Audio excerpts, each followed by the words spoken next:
John and I wade into the Sydney Sweeney controversy on this week's podcast. Bald, Blind, and buddies.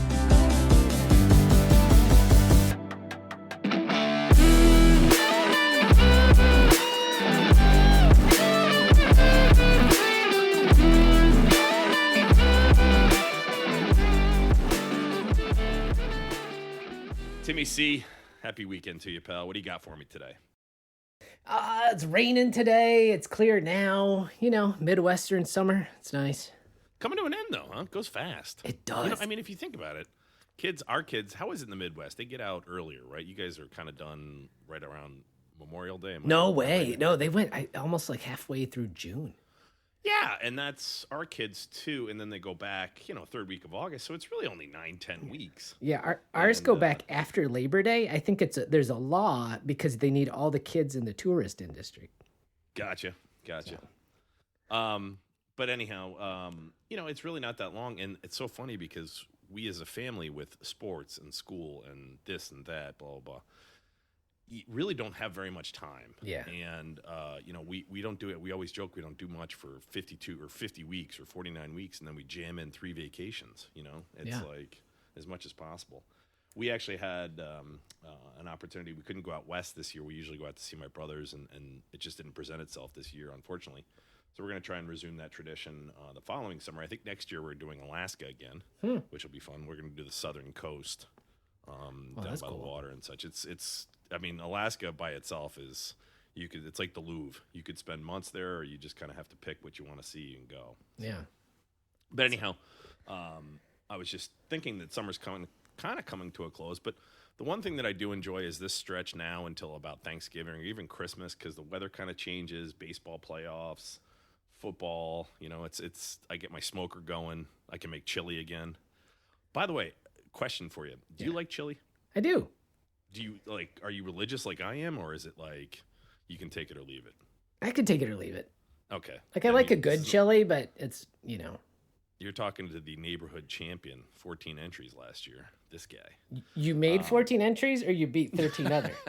14 people entered, I won. Okay. But there is a chain of convenience stores here on the East Coast called Wawa, which is the funniest name ever, W-A-W-A. Mm-hmm. But they have a chili that I eat even in July. I get chili whenever it's available, and I'm telling you, I think it rivals Wendy's chili as the best, quick chili out there. So I just feel a need to tell everybody that. So Culver's, a local chain, a relatively regional chain, has pretty good chili. George's chili. Now, what's George's chili? That's like I think the founder of Culver's, George. So it's George's chili at Culver's. Oh, it's George Culver founded Culver's. Yeah. Did you know, by the way, that if Sam Walton were alive today, he'd be the wealthiest person in the world by a factor of 4? Just to give you some perspective, his 4 children are 4 of the 10 wealthiest people in the world. Wow.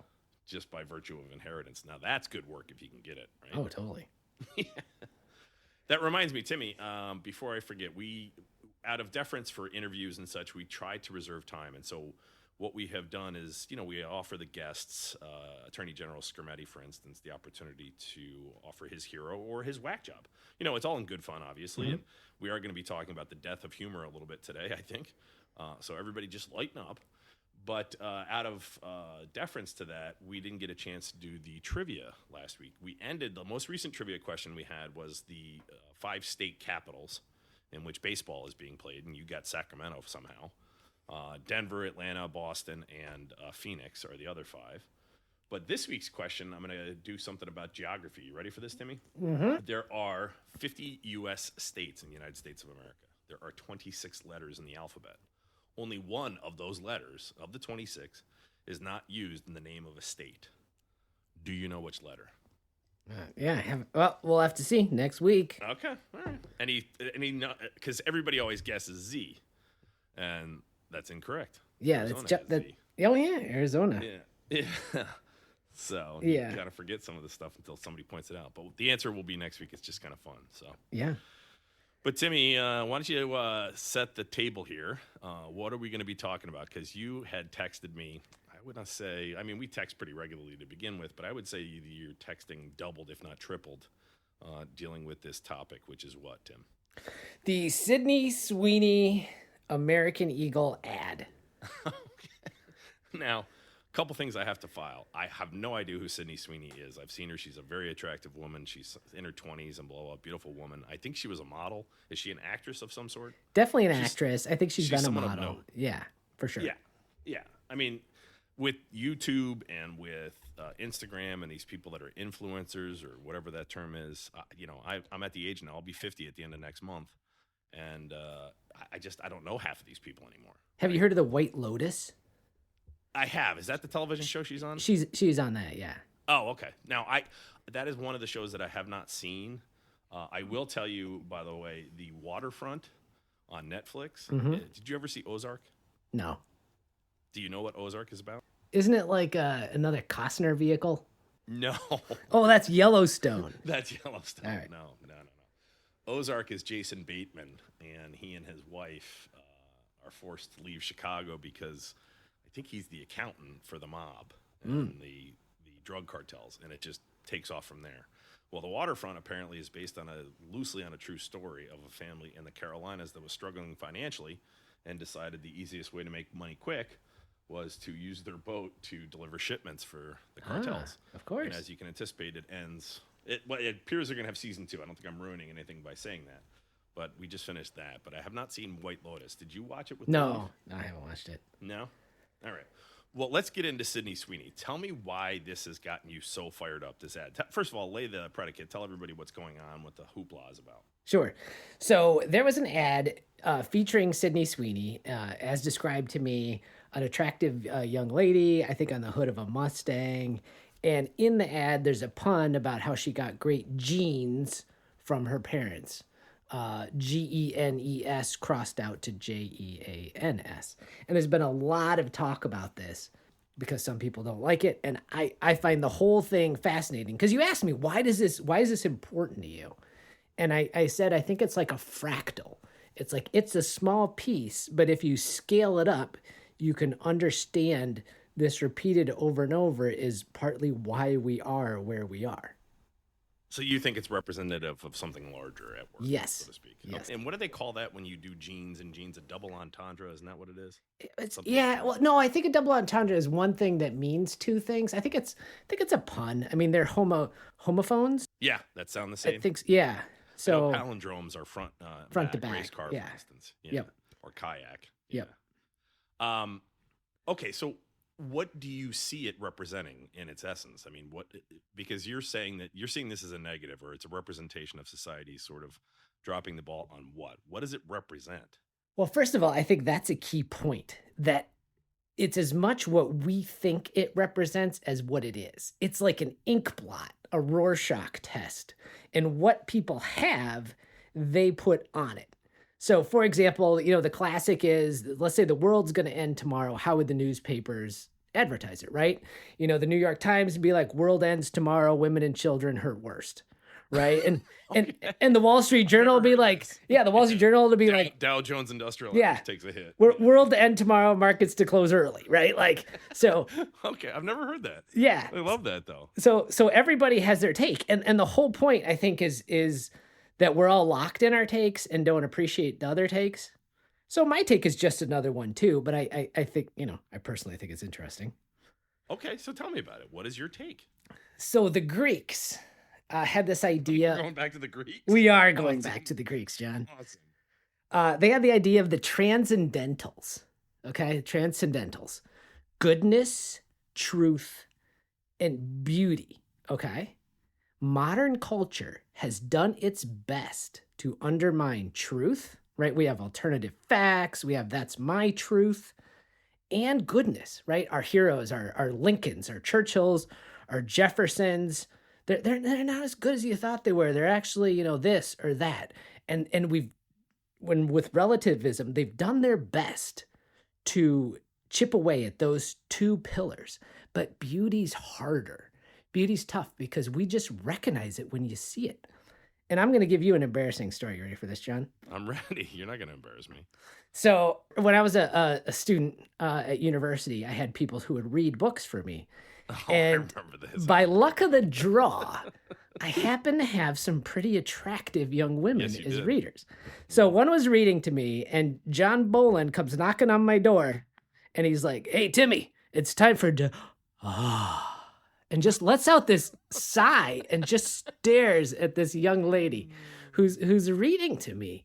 And why is that? Because beauty is transcendental, right? It's transcendent. You just know it. And so they can't chip away at this young lady's beauty, right? So they chip away at this young lady. You're not referring to your reader. You're No, referring no. to Sydney Sweeney. Although I don't know if she could have been on one of these, but you're chipping away at the truth. You've gotten a hold there. Goodness, you've gotten a hold there. But you can't touch her beauty, so you do the next best thing. Which is? To throw her down because you say, oh, there's racist subtext or white supremacist or whatever. So do you think that this is just... We had a discussion about the death of humor, and I will be the first person. And as you know, Timmy, I'm a classic liberal, not like a somebody...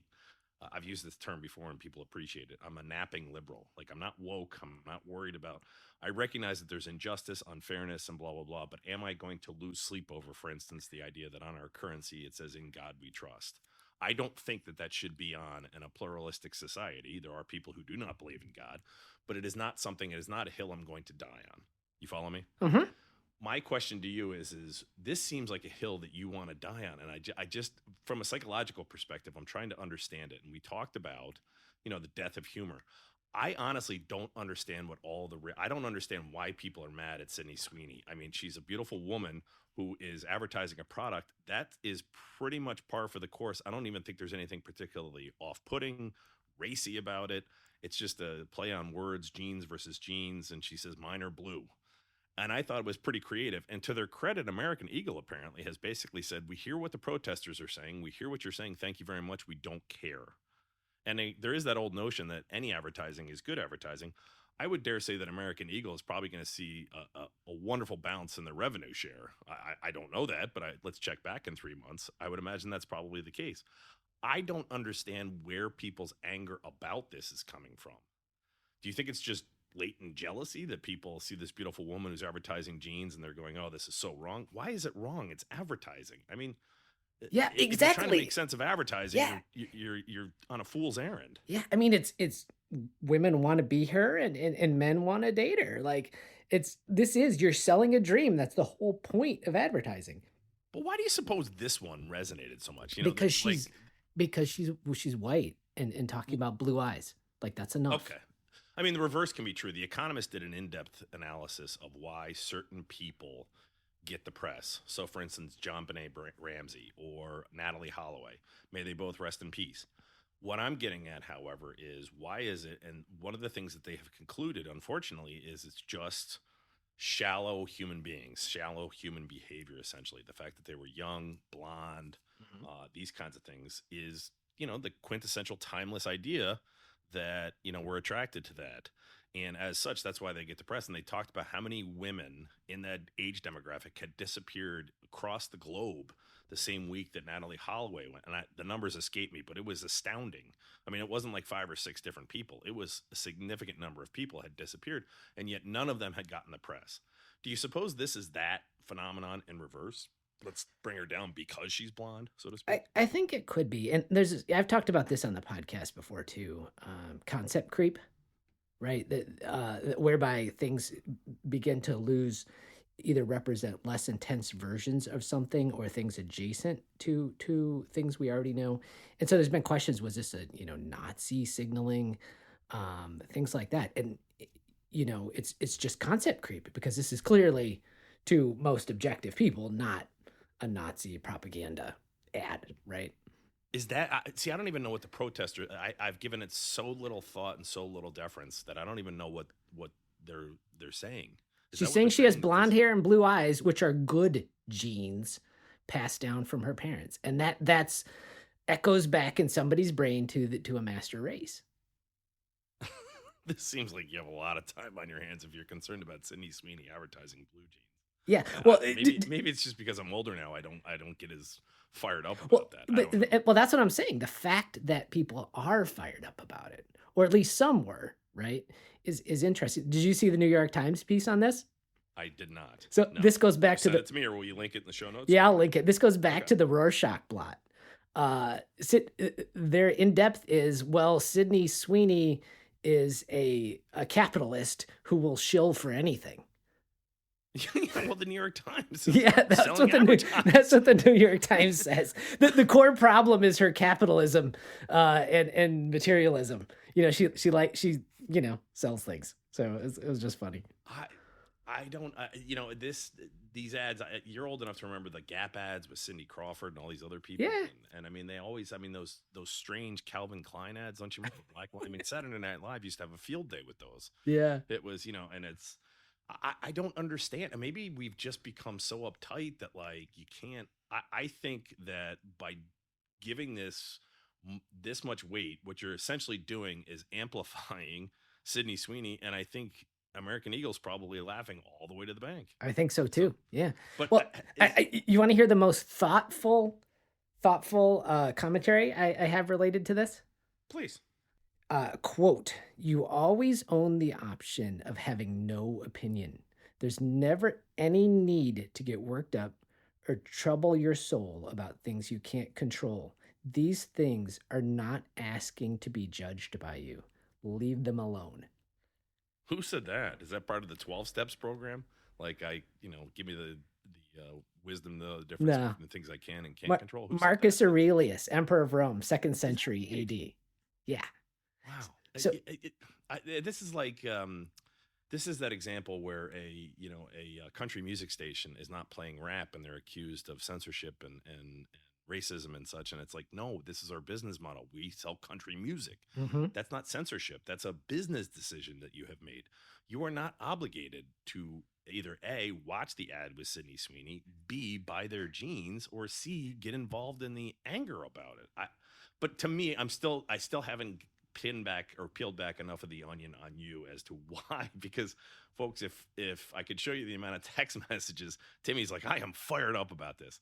Do you think it's because of being a psychiatrist? Do you think it's the fact that you live in Madison, Wisconsin, which is not exactly a conservative bastion?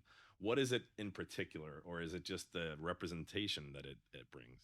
Well, I think the subtle question, and when I was talking this over with my son, we had about this was, well, you knew maybe you knew it might have been edgy, so you shouldn't have done it. Right? I don't even think it's edgy. Well, that's my point. Well, that is the point, John. So, when I was on and I'm liberal. Yeah. All right. When I was on a college campus, right, you would try to be careful, right? You would do your best. And if you were a person who thought a little differently, was a little funny or a little creative, right, you would wind up in trouble like this. And then the question, why don't you just self-censor? And that's not the answer, right? So you see this as a microcosm of all the things that drive you nuts. I got you. Yeah, I think it's part of it for sure. Is it going to motivate you, or do you think this is going to be one of those scenarios where, do you remember the Bud Light ads? Yeah. It was just, I think transgenderism is something, and I think everyone, regardless of sex, gender, sexual orientation, religious belief, so forth and so on, should be treated with dignity, respect, equally before the law. I have no issue with that. You're not going to sell Budweiser with that. Right. That was just a total miscalculation about core demographics, right? People who drink Bud Light, not the stereotype, but you assume it's guys that are watching football and blah, blah, blah. And yeah. it doesn't seem to be the right advertisement for that particular brand, any more so than Saks Fifth Avenue would have, fill in the blank. You have to speak to what has driven your business. To me, but again, sex sells. I get that. And there's no question that this is a very attractive woman and she's advertising jeans, blah, blah, blah. But Timmy, I know I have the gift of sight and you do not. There is nothing particularly visual about this that I find to be off-putting or risque or anything along those lines. That's not the point. That's not the point.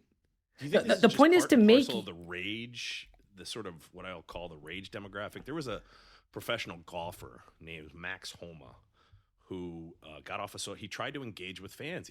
He's kind of a for the people kind of guy, kind of a John Daly, blue collar, people really enjoyed him, and he would engage with fans on all the sort of social medias, Instagram and so forth and so on. And he said he voluntarily signed off recently. I want to say it was in the last year or so, because of the negative and the vitriol and so forth. And whether you like President Biden or don't like President Biden, in 2020, he used to remind his staff and the higher ups, folks, Twitter is not America.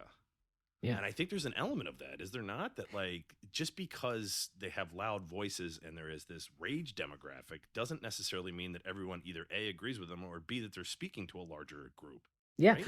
Well, I think if you think of the three-legged stool of goodness, truth, and beauty, I think they're walking in and just kicking out that third leg of beauty, because people are recognizing beauty, appreciating it, and then having to feel guilty for it because somehow it means they, are closet white supremacists.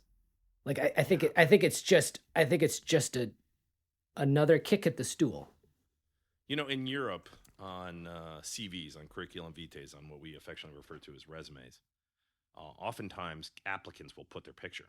We don't have that here in the U.S. And they have, because of that, they're able to compare variables and so forth. And I mean, there are studies after studies that are done. The Economist did this about the CVs in Europe, but there are studies after studies that are done. If you have an ethnic sounding name, you're less likely to get a call back from a realtor and things of this nature. Some of this, I think, is just human nature, but I don't understand why it's become so much more pronounced. I mean, I wonder how long it would have been until Cindy Crawford or Naomi, what it was, Campbell. Naomi Campbell was accused of being a Nazi. Right. Had their television ads been running in 2025. I mean, not even like, I don't understand it. Maybe that's why I'm fascinated in hearing you talk about how much it's getting you fired up. Well, the other thing I think that is helpful is, I quoted Marcus Aurelius 1800 years ago, right? We have this notion of presentism, judging the past by our standards. If we would just listen to the wisdom of the past and judge the present based on the past standards, we would be further ahead, right? I'm going to call it pastism, right? For example, the FDR, the head of, big government in this country, we have nothing to fear but fear itself. But yet we have people afraid of a cute girl in jeans making a pun about jeans. Right? I mean, give me a break. Like, I'm going to do pastism. I'm going to be a pastism guy, Jeremy. Well, I loathe presentism. I think it's here's our lazy. I think it's intellectually dishonest. I think it lends itself to, making you feel holier than thou. I compare it to people that put, we support troops on the bumper sticker on their car, and then you ask them to pay $1 more in taxes to support said troops. No. I hate symbolic that make you feel better, not change anything, right? Yeah, virtue signaling. To his credit, before he lost his mind, Elon Musk has said, look, you can criticize me all you want, but look at how much I've actually done for the environment, making a emissions-free automobile and so forth. Yeah. There is an element of truth to that. And speaking of automobiles, my grandfather, who fought in World War II, would not buy a Japanese car. Mm-hmm. I find that to be understandable. I wasn't in the war. I didn't have to deal with it and so forth. But to that end, I understand it based on what was going on at the time. And that was his experience and such. I get it. This to me, though, I don't understand the rage at a beautiful girl selling jeans. We talked to somebody, you and I did recently, that said, imagine that, a beautiful woman selling a product. Yeah. It's like, yeah, it's that simple. And again, leave it to the Babylon Bee to really knock it out of the park with their sort of pithy comebacks, as it were. And they said about all this rage, they said, American Eagle apologizes, replaces Sydney Sweeney with a fat transgender double amputee of color. They also have a YouTube video of Hitler selling American Eagle jeans. I have not seen that yet. You should also check that out. So. Do you think that's what it is? That it's this idea of Hitler? Is this the Hitler phenomenon? Yeah. And here's another soapbox here. If you're looking for the reemergence of Nazism, on October 7th, 2023, 1,200 Jewish folks were killed, right? It is not the girl on the Mustang, right? If you scaled up. No, right. and what could only be described as a coordinated terrorist yeah. attack. And here's I did a little math, John. If you scaled up that number in ratio to the size of Israel compared to the United States, it's significant. It's like 36,000 people, Yeah. about the same number of people who died in the Korean War. Yeah. In a night. No. Yeah. Yeah. No. So, well said. So I agree with don't. It's not the girl on the Mustang, people. Yeah, I've always, this is kind of how, not to compare that to anything else, but I've always said that people's rage, right now they're out rounding up illegal immigrants and all this other stuff. And I understand, and I'll be the first person to tell you that, we have to have a comprehensive look at our emigration system. Your wife, for instance, came here the right way, is now a physician, and, that kind of thing, a true American success story. What I've always said, though, is if you knew the numbers, the rage would be, put towards, for instance, big businesses that are categorized as farms because, of tax purposes. Mm-hmm. We don't farm in this country. There's billions of dollars that are wasted in farm subsidies and things of that nature. Yeah. So to your point, the girl in the Mustang is not a terrorist attack on October 7th, 2023. You're absolutely correct. Yeah. So. Well, Timmy, maybe it's just me knowing you as long as I am. I'm just fascinated to hear you get all sorts of fired up. Is there anything that happened at work or anybody talk about it that also triggered you? Because No, not really. It wasn't like I thought it was just going to be a flash in the pan, but it keeps showing up, and so I figured, on this podcast we should share some ideas. That's kind of the premise, is it not, Tim? Yeah. All blind and buddies. So. Well, Timmy, you have a whack job this week, do you not? I do, and it's Okay. related to this. Imagine that, John.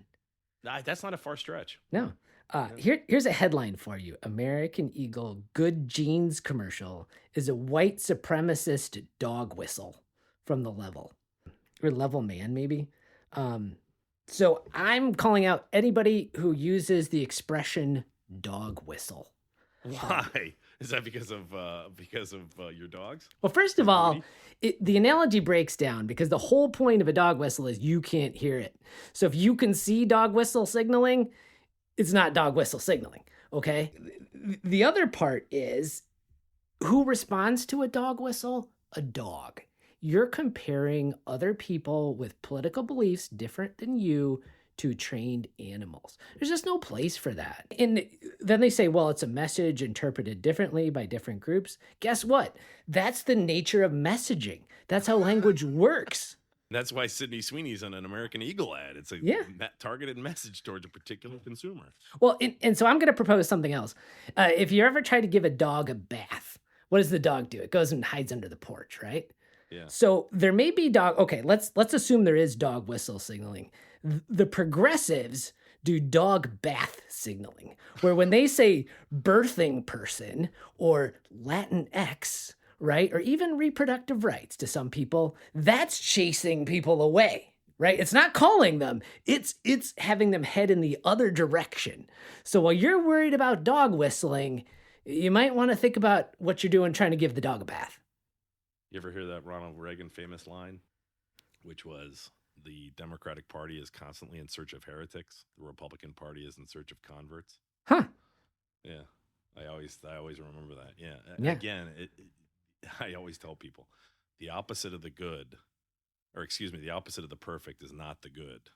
Meaning, it's this type of behavior, unfortunately. And to a certain extent, I can see it as a microcosm of how you end up with President Trump. I really do. Yes. Yeah. So they're pushing me even more appalled. Yeah. They're pushing people away. You could argue that some people at least know what language brings people in, right? Yeah. So yeah.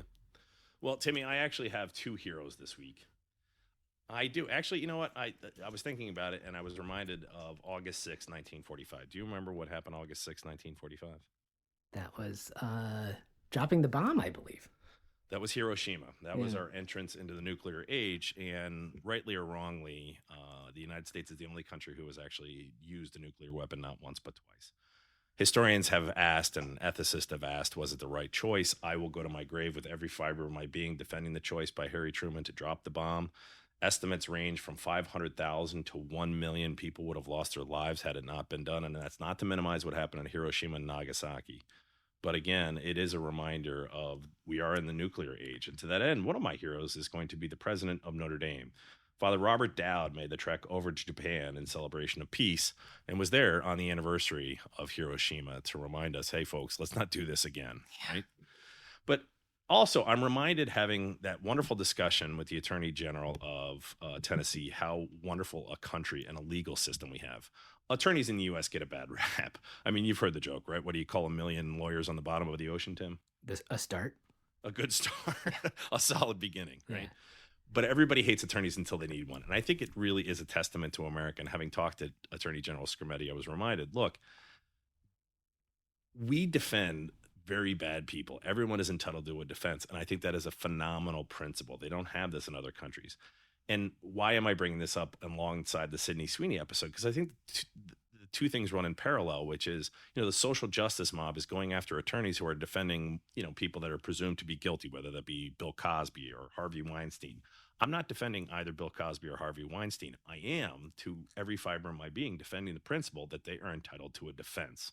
And I think the attorneys who take that on, sometimes their own professional detriment, deserve to be recognized, because I think it's really a unique aspect of our system that even the worst among us is entitled to a legal defense. So I'm going to make attorneys writ large, particularly ones who defend unpopular clients, my heroes of the week, because I think it's an important legal principle that should be celebrated. And having talked to Jonathan Scrimetti, I was reminded of that because, hey, even though he and I may not see the world politically, as I noted, I'd probably work for the guy.